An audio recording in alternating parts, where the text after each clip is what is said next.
Please warmly welcome Gil Kenan and Chris Murray.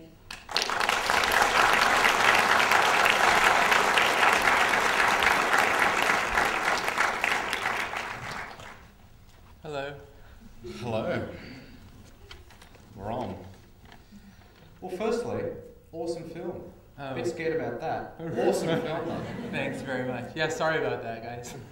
It's great. How did the therapy work out for you? It's an ongoing career-long therapy session, I think. Man. Before we get into Monster House, I'd like to know where the hell that came from, and how old you were exactly at the time. I was going. This is your thesis, right? Right. Yeah, that's my thesis at school. So last film that I made before Monster House, and I finished it in 2002, the spring of 2002. Right. And the inspiration for. I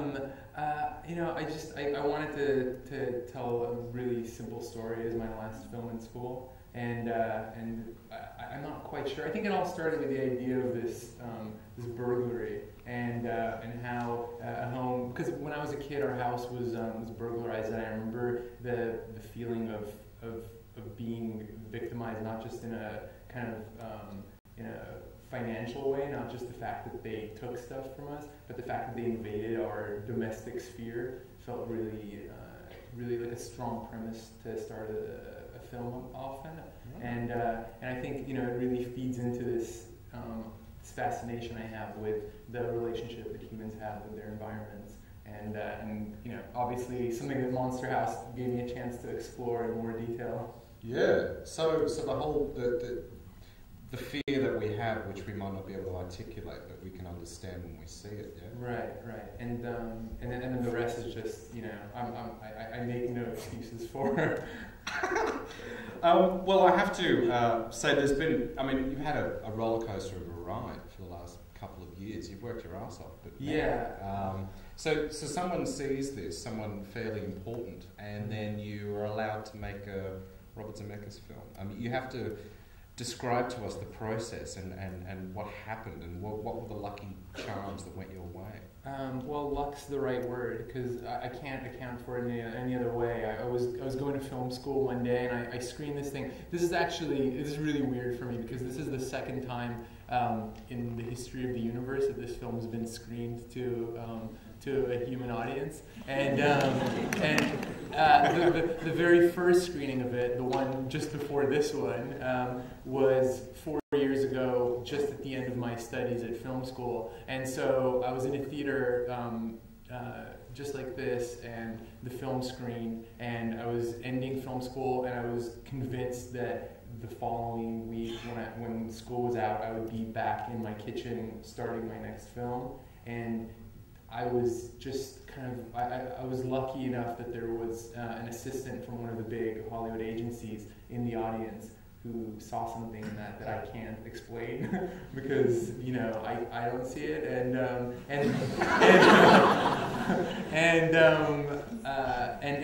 so he came up to me afterwards and asked for a tape, and I gave him a VHS copy or a DVD, I can't remember. They used to have VHS back then, and he took it into the agency, and it started getting passed around, and it became this weird little phenomenon within this one agency, because no one else approached me after the screening. If this one assistant wouldn't have been in the audience, I would still be in my kitchen, making some, unspeakable film like The Lark. And so he came up, and this thing just kind of got a life of its own, and they called me a few days after the screening and asked if I'd like to be represented by them.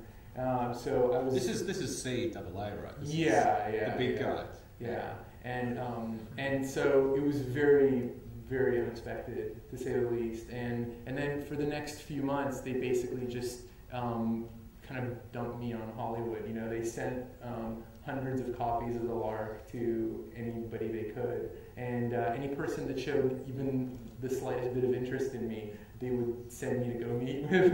and I just spent a few months getting to know people, and then I got a call that the film ended up in the hands of Robert Zemeckis, which was crazy enough. Like I felt like I had made it, so I could retire at that point. And then I heard that he wanted to talk to me about something. He wanted to meet with me, and which was crazy. And then I got this little package on my doorstep, which had an early draft of Monster House. And I tore through it, and I went crazy. It totally attacked me, and I couldn't go to sleep that night. I just kept coming up with ideas and with images, and so I started putting them to paper, and I had a bunch of drawings and story ideas and stuff, and I met with him a few days later, and I guess we hit it off. It was all very unexpected though, because going in to meet with Zemeckis, who was a childhood idol of mine, I had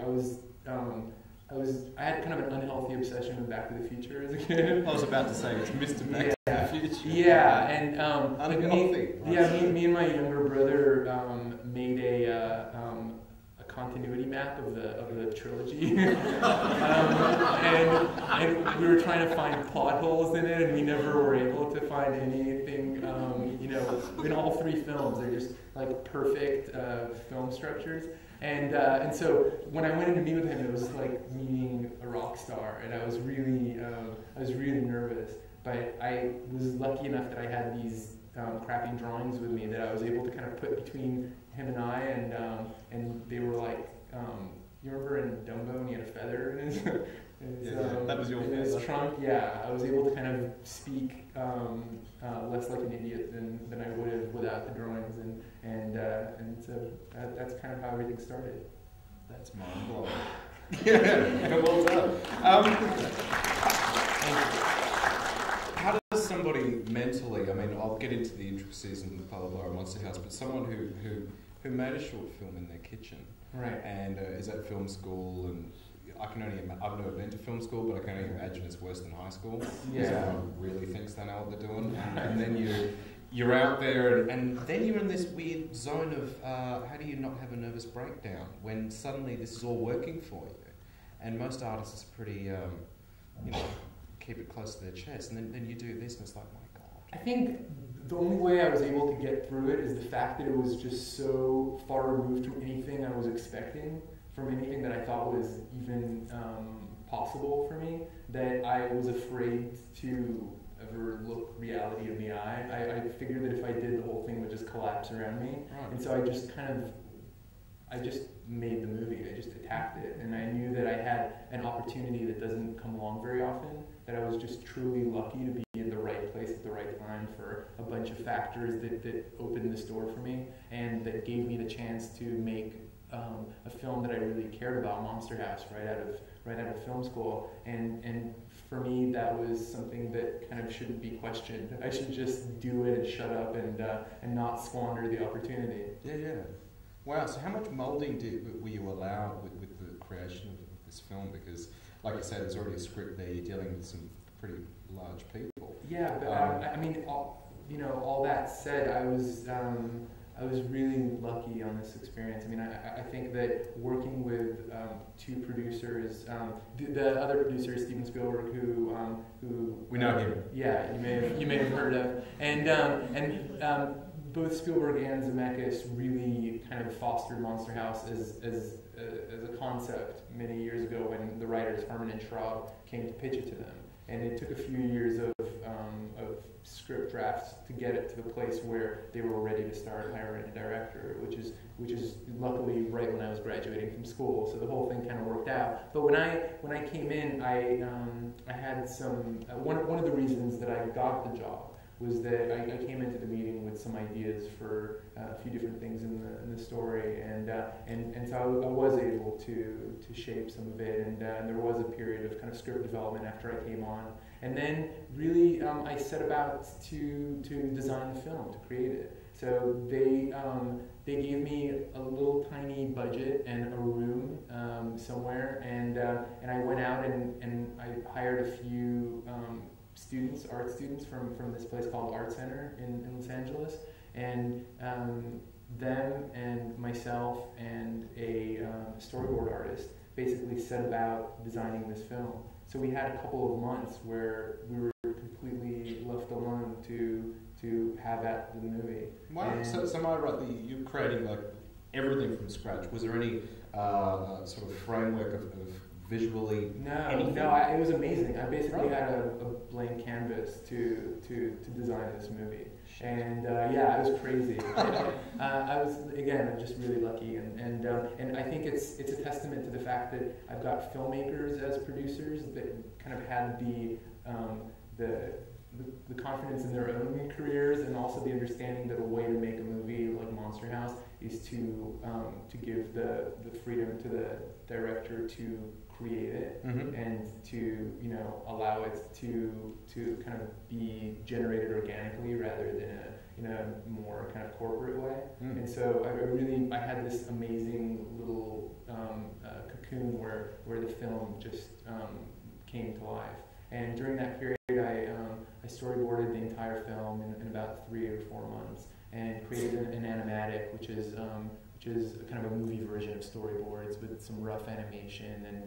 And I was lucky that I just kind of assumed that I would give it a shot to bring Douglas Pipes, who was my composer on the lark, along with me. And so one of the ways that I wanted to make sure that I'd be able to do that was by having him do the kind of temp scoring for the animatic all the way 3 years ago. And so so he's already in the club. He was, yeah. I figured if I just got him a badge, it'd be difficult to kick him out. And so it was just kind of, that was the way it began. And by the end of that 4-month period, I had a very, very, very rough version of Monster House that I was able to screen for Zemeckis and Spielberg, and to kind of get the ball rolling, and to get them to push me through to the next level. Was there any kind of a mantra that you might have had that was a filter? Don't blow it. Really? Oh, just don't blow it. Yeah. But what I'm getting at is any kind of a filter that when you're going through this, you go, oh, is it scary enough? Is it this? Is it that? Like, were there certain criteria you had to make sure? I think that's dangerous. It's a dangerous road to go down. I think it's very difficult when you try to kind of neuter yourself before you've started working on something.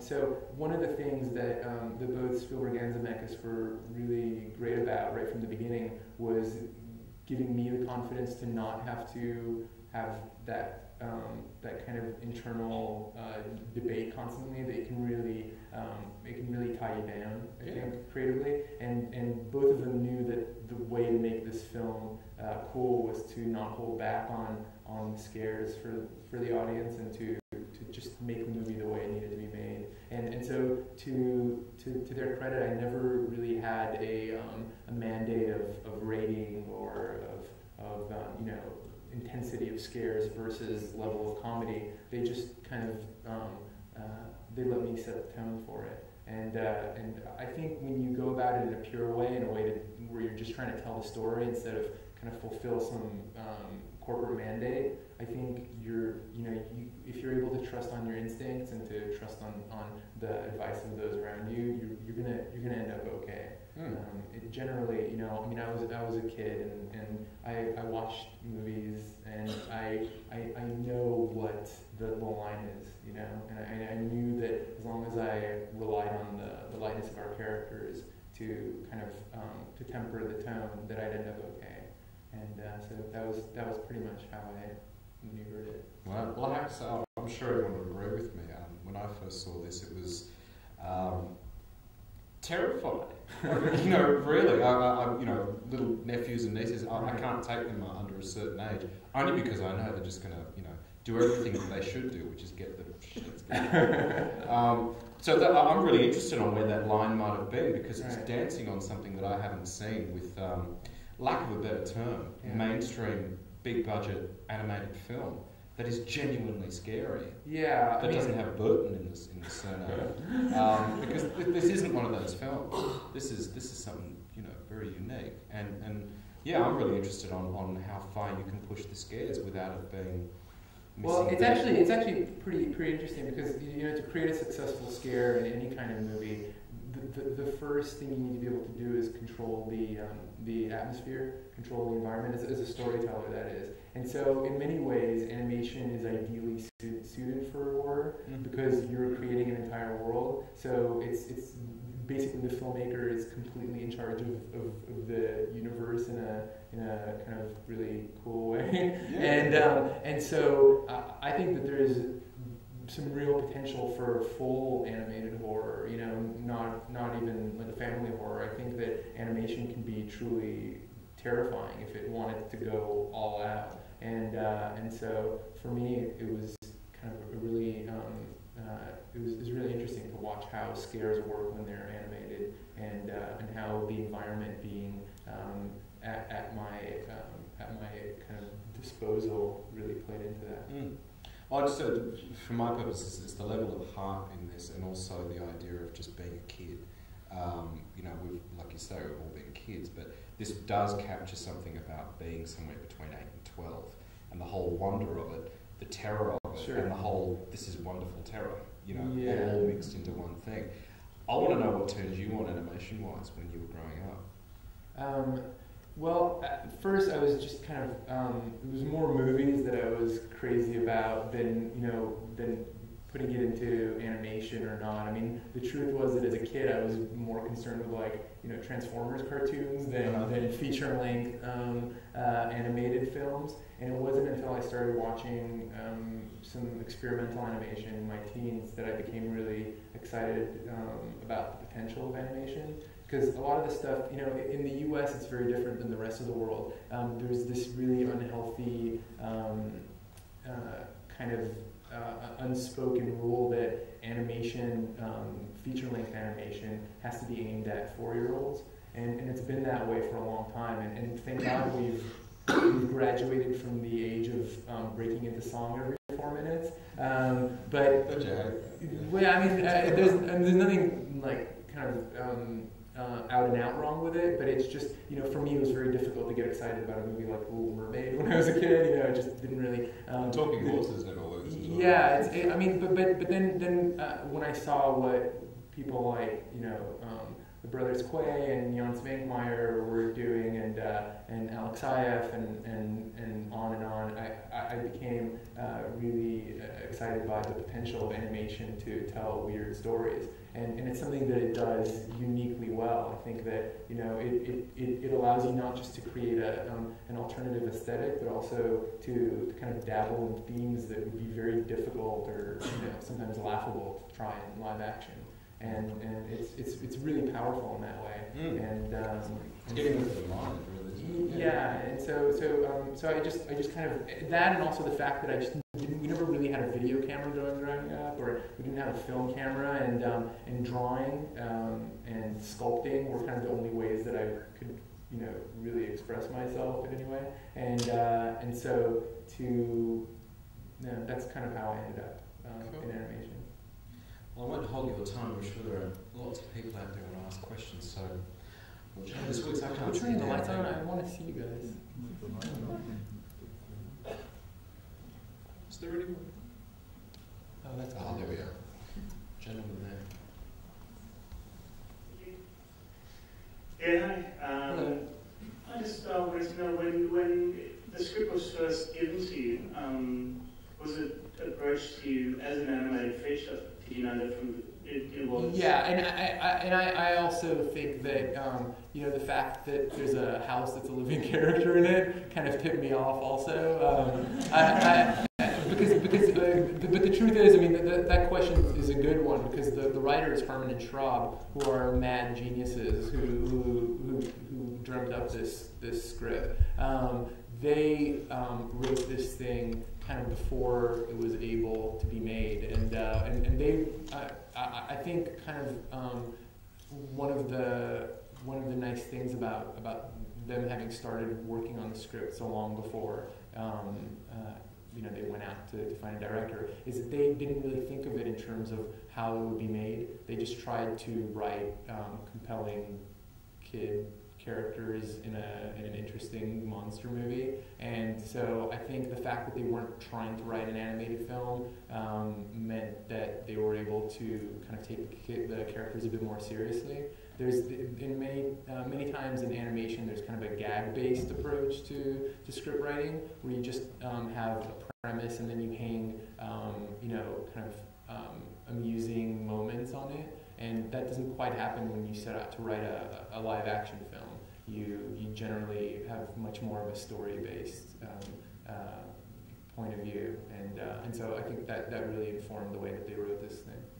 Because it seems like it could work in any medium at all, really. Did you ever think about it being live action? I personally feel like the first maybe 30-35 minutes of this film could easily have been live action, but then when you're asked to cross the threshold of the house with our heroes, for me, from that point on, if this film would have been live action, it would have been ridiculous. I think that to create a universe where a house can be a living, breathing, soulful character, and ask for a scene like what happened when Nevercracker and the house were meeting in the alleyway, and for the two of them to be able to exist on screen in any kind of an emotional way, it had to be animated. I think personally, I feel very strongly about that. Hi, just wondering how you went, how you coped getting up to speed with the performance capture technology and working with the visual effects studio, ImageWorks. Well, I think partly because this thing is so new, and partly because no one else really was doing it. At the same time that I was making this film, Robert Zemeckis was still shooting. When I started working on Monster House, he was still shooting Polar Express, so there was no kind of textbook on making a film in this way. So I basically just kind of went along with it as if I knew how it was done, and then just learned very quickly because I had to. And in all my films in school, I always tried to tell the stories in weird ways and to do whatever it took to tell the story, and usually that meant a bunch of different technologies, a bunch of different modes of animation and filmmaking, just because I was trying to tell stories that were difficult to shoot on a student budget, and so I just kind of I just made it up as I went along, really, is the answer. And how I worked with the effects company, ImageWorks, created the effects for the film, and I had a really strong visual effects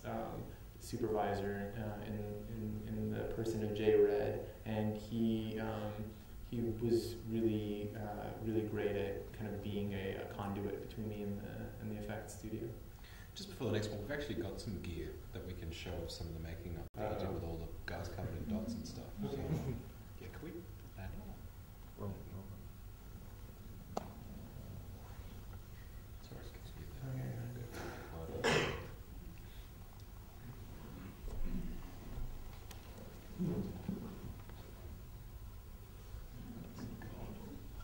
yeah, it's really crazy looking. It's totally weird. So these are that's DJ on the right and Chowder. Mitchell Dusso played DJ, and Sam Lerner hiding behind that camera was Chowder. And what they're wearing are reflective markers on the key joints of their body. And if you look at the pimples on their face, those are actually little reflective markers that pick up all of their facial expressions. And here's where we were shooting. It's this weird Tron-like soundstage, and they were crazy people. So what those little boxes are on the top right corner of the frame are infrared cameras, and there were 200 of them that were kind of ringing this performance space. At the center there's Maggie Gyllenhaal. I'm sure she's really happy that we're showing this to a live audience. There's on the ground there's a big red taped out square that's 20 by 20 feet, and this is weird. There's DJ's bedroom, and so you can see we actually were able to build sets. We were able to have all the furniture and the props that the characters interacted with, but they all had to be built out of out of materials that the infrared could see through. Yeah, there's Kevin James and Gil Kenan playing the cops. It's really surreal to watch this, but it also kind of shows you just how much of the performers was there on the soundstage. And I actually had a version of the film. Oh, there's Kathleen Turner as Constance. Just as they've arrived at the house.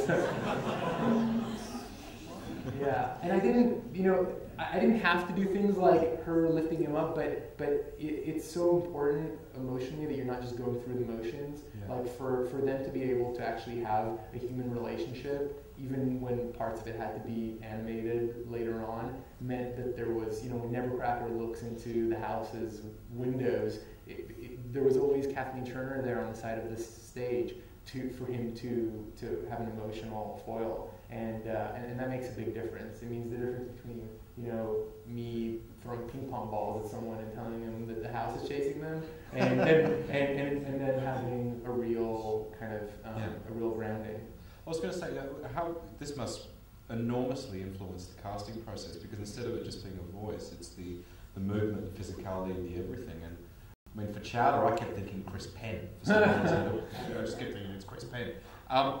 How did that affect everything? I mean, was that you're not thinking voice anymore? I mean, no, I think that I wasn't thinking body or voice or look. It was just about pure character and finding actors that really could bring life from beginning to end of a role. And so I just treated it like casting a traditional film, and these actors could all have done the film if it were live action, and that just meant that a good actor can use their body, can use their eyes, use their voice. It's the whole package. It's not just an actor in a sound booth, reading a couple of lines of dialogue and then going home for 4 years and then going to premiere of an animated film. It's an actor. It's cheating. This is just some B-roll footage put together. Well, that's Leo, who was our sculptor, and what he did was he took that's Jay Red, what I talked about with bald head.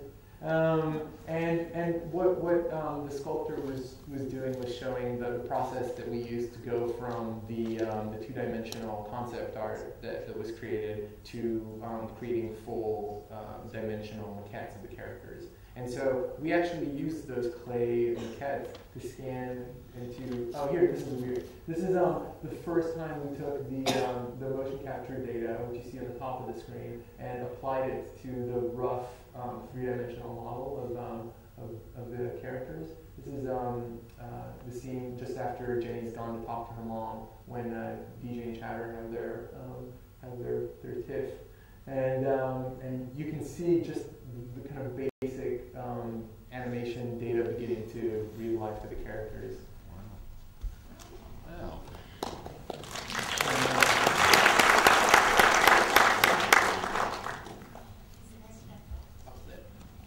Up here, Gil. Hello. Yeah, fantastic effort. Thanks. Especially for a first effort. I just wanted to first just point on what you just said there. Were all the performers in the motion capture sequences the performers who did the voices as well? Oh yeah, and every single line, aside from a few kind of fudged ADR lines, were always done within one scene. It was always all the actors looking each other in the eye and performing a scene, in real time, as it were. Voice, body, soul. It was really important for me to have the kind of honesty of performance and not have it be manufactured through kind of, a composite of different things. I think when you're making a film in this way, you have a real opportunity to get a kind of human interaction that's been very difficult before in animation, because it's not just about lines that are cut together and then illustrated. It's about the moments between the lines as much as it is about those lines, and the pauses and the shifts of body, the way that a character breathes when they're listening to someone talking to them, and all that stuff we kind of got for free, as it were, with with this process, and to me that was kind of the most interesting stuff. It allowed a lot of the awkwardness that kids just naturally bring to a scene to stay in the film. What I wanted to ask was the fact that you seem to be, like a lot of Spielberg and Zemeckis stuff, is this wonderful small town Americana kind of background setting. I mean, the opening sort of sequences almost could be from a, sort of a E.T. or something like that. And you've got the little Forrest Gump note at the beginning of the leaf, I think, Zemeckis. But the music even just has lots of references, I think. And so, firstly, if I ask where you met up with Douglas Pipes first, and secondly, how did you work? Did you have to work in with Spielberg and Zemeckis' kind of view that was seemed to be filtering through the screenplay? Because I don't know how much influence they had, or was that just you just taking it on board and running with it? Well, I'll answer that one first, and it's a complicated question to answer because I'm the product of two things that really inform what you saw. One is the fact that I did grow up in the real kind of prototypical American suburb. We lived in the San Fernando Valley in a suburb that very much was like the neighborhood that Elliot lived in E.T. and very much like Lion Estates and Back to the Future. It was just kind of the place that people who made movies in Hollywood would draw on for inspiration for suburbs in their films. So that's one part of it. I'm the product of that. The other part of it is that I grew up watching the films that you just mentioned. For me, that was kind of my film education. That's the stuff that really influenced me and shaped me as a kid and as a film lover. And so I think those two things combined really kind of played out on screen the way you saw it. And the second question, or I guess your first, put in second order, the Douglas Pipes question. It's kind of a weird story. I just started at UCLA, and I was making an even weirder short film as my first film, and I was desperate for music. I had a couple of weeks before I had to turn the film in. And I just put up leaflets all around the school asking for a composer who could work fast and for free. And I got to someone before Douglas Pipes. I actually had a friend who offered. She was a cellist, and she offered to play a score, and that she would write one and kind of make it up, and I'd be able to record it and use it on the film. And Douglas Pipes answered one of these leaflets a day before I was going to record her doing the cello bit, and he asked if he had some equipment, and he asked if he could come by and help me record it. And so he showed up, and it was the luckiest break in the world because my friend, who's a really great human being, had zero idea how to A, play the cello, and B, write notes for it. And Douglas Pipes, in a matter of minutes, grabbed some blank sheets of paper and wrote a beautiful score for it. And there was a piano there, and he just kind of played the notes on the piano for her to find on the cello. And within about half an hour, he wrote, instructed, and recorded a score for me, and I just, I couldn't imagine working with anyone else. So, thank you very much. We've just got a couple more. Hi, Gil. Hi. I have two questions for you. Okay. One is an opportunity to work in this movie, and I'm very proud of it and what you've done. Oh, wonderful. Thanks very much. Where were you working? I was writer at Sony. Oh, that's amazing. Cool. Thank you very much. So basically the question is, if you were to do this over again, Yeah. would you change anything? That's a dangerous game to play. It was a Lost House 2. Yeah. No, I think that I went through a process as I was finishing this film, which I imagine parents go through when they're about to send their kids off to college, where you say, I've done the best job that I know how to with the tools that I have, and it's up to this kid to become a serial killer or a Nobel laureate on his own strength and on his own abilities. And I really feel that way about this film, that to go back and say I wish I could have this or that. I mean, I learned a lot of things, and those are things I'm going to take with me in the future. But I really, I'm happy with the way the film turned out, and I think that it's very important to be able to, and you guys can quote me on this, you can, in 20 years when I do the special edition where I'm just thinking of all the possibilities. There's another right. Wait a minute. No, but I think it's very important to say this film is what it is. It's done, and it's time to move on. And speaking of moving on, doing your next film, can you talk about that? About isn't this a post-apocalyptic kids film? Yeah, just a little bit, because I'll talk about it more when I'm here talking about it when it's done. But it's a science fiction live action film, and I've been working on it for about a year and a half, just in kind of the script phase, and we've just started designing it, and I'm really excited. It's super cool. That's all I'm going to say. And last one. Oh, how much did you direct the facial motion capture, and how much did you direct the animation?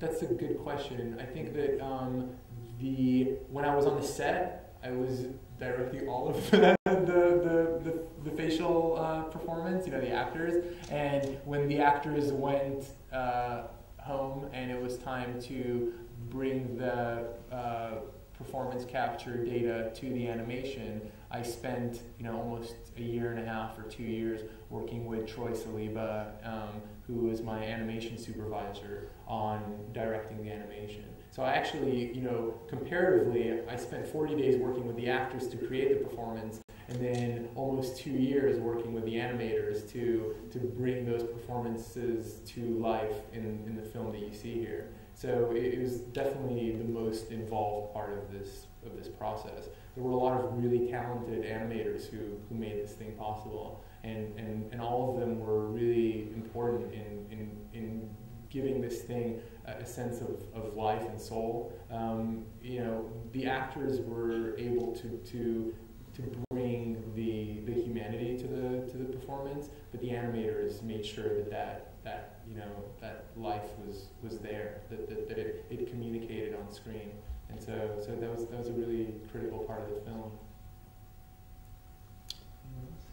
Are we good? I think we have to wrap it up at this stage.